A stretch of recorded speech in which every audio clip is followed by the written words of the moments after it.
This is how to make a mask that you can reuse every day, and all you need is a simple men's handkerchief, or actually any handkerchief.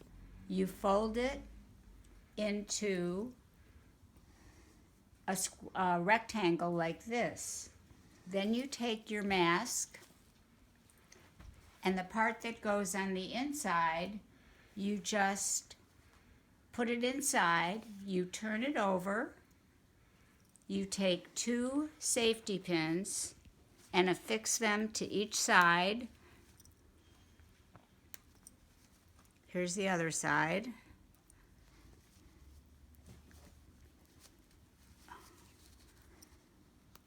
And then you cover your face like this.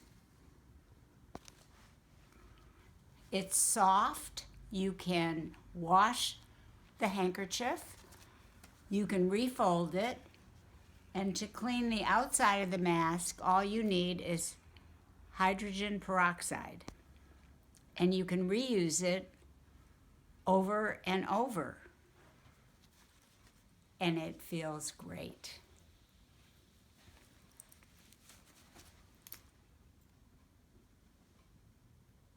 Okay. Did I know what